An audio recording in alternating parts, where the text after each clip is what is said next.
Moliyaviy imkoniyat va qo'llab-quvvatlov. Bugun bank mutasaddilari joylarga chiqib, tadbirkorlarning muammolarini o'rgangan holda ularga har tomonlama ko'mak bermoqda. Natijada yangi loyihalar, yangi quvvatlar, yangi g'oyalarga poydevor yaratilmoqda.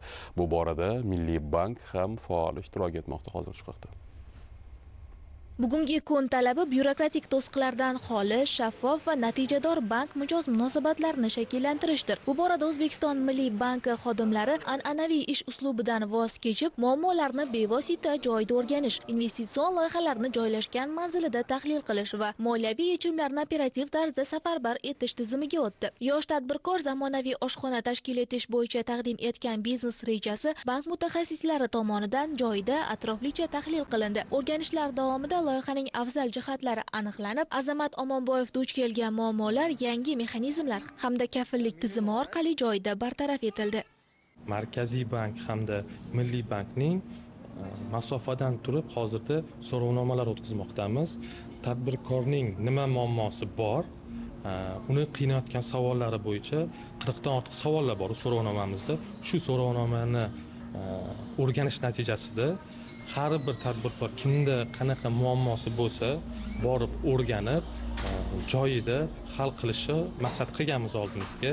Mijozimiz takliflar va muammolarini o'rgandik. Tadbirkorning faoliyatini kengaytirish uchun kredit mablag'lariga ehtiyoji borligini o'rgandik va 1 milliard so'm miqdorida kredit mablag'lari ajratdik. Ushbu tadbirkorimiz ham yosh tadbirkor, kelajak tadbirkori dasturi doirasida kredit mablag'lari ajratildik.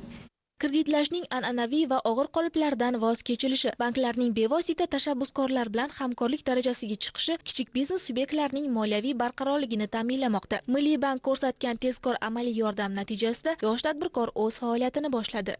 Prezidentimizning yosh tadbirkorlarga qaratayotgan e'tiborlari sabab hamma yosh tadbirkorlarning ishini rivojlanishiga ko'plab hissasini qo'shib kelmoqdalar. Bank xodimlari ham kelib bizdan ishimizni o'rganib, xabar olib, qanday yordamimiz kerak deb xabar olib turishibdi. Bank xodimlari tashrif buyurishdi, ishimizni o'rganishdi. 4 ish o'rinli ishimizni 14 ish o'rinli ish olib chiqish maqsadida 1 milliard kredit ajratishga kelishdik. Oldin kredit ajratish tartib qonun qoidalari juda murakkab bo'lganligi sababli yosh tadbirkorlar kredit olishga juda qiynalishardi. Hozir shu narsalarni muhtaram prezidentimiz yengillik berganlari uchun bank xodimlari o'zlari kelib, bizga taklif bilan chiqib, ishimizni rivojlanishiga ko'plab hissa qo'shish uchun soddalashgan tartib qonun qoidaga o'tishibdi. Ish boshlaganimda 4 nafar ishchi xodim bilan boshlagandim. Hozirgi kunda 14 nafar ishchi o'rni yaratildi. Faoliyatimni boshlaganimga hali 7 oy bo'lmasidan bu ko'rsatkich men uchun katta. Kelgusida maqsadimiz 3 ta 4 ta loyihalarni ochib, ishchi o'rinlarni yaratib, kambag'allikni qisqartirish maqsadida ishchi o'rinlarini ko'paytirish oldimizga maqsad qilib qo'yganmiz. Hududiy dasturlar ijrosi poytaxtimizning har bir tumanida muayyan natijalar bilan namoyon bo'lmoqda. Xususan, O'zbekiston Milliy bankining Yakkasaroy bank xizmatlari markazi tomonidan ham tadbirkorlik subyektlarini moliyaviy sog'lomlashtirish borasida tizimli choralar ko'rilmoqda. Tadbirkor Said Olimsaid Nosirov tomonidan barpo etilayotgan muhtasham mehmonxonada bugungi kunda qurilish, montaj va pardozlash ishlari 95% tayyor holatga keltirilgan bo'lib, yaqin kunlarda majmuaning ochilish marosimi rejalashtirilgan. Biroq loyihaning yakuniy bosqichida tashabbuskor muhandislik tarmoqlarini to'liq ishga tushirish va xorijiy innovatsion servis uskunalarini olib kelishda moliyaviy resurslar taqchilligiga duch kelgan edi. Yakkasaroy bank xizmatlari markazi ishchi guruhi mazkur muammoni bevosita obyektning o'zida tahlil qilib, loyihaning strategik ahamiyatini hisobga olgan holda unga qo'shimcha investitsion sarmoyalarni yo'naltirdi.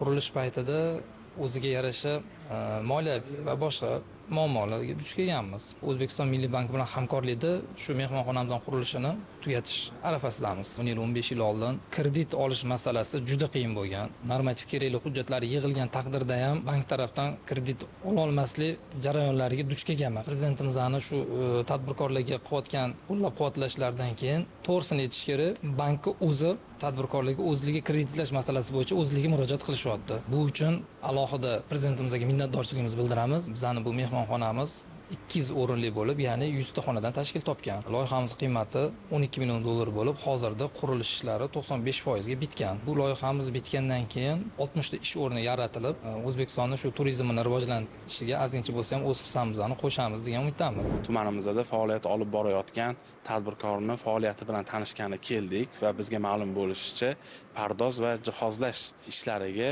mablag' yetmayotgani ma'lum bo'ldi va bu mablag'ni biz o'z Milliy bank o'zining resursidan ajratib berdik. Bu loyiha amalga oshirilsa 60 ta ishchi o'rin yaratiladi.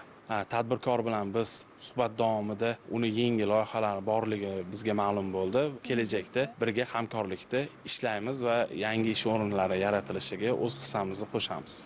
Biznes va moliya muassasalari o'rtasidagi integratsiyaning kuchaytirilishi iqtisodiy barqarorlikni ta'minlashning yagona kafolatidir. Prezidentimiz tomonidan belgilab berilgan xalqchil islohotlar asosi bugun banklarni tadbirkorning eng yaqin ko'makchisiga aylantirdi.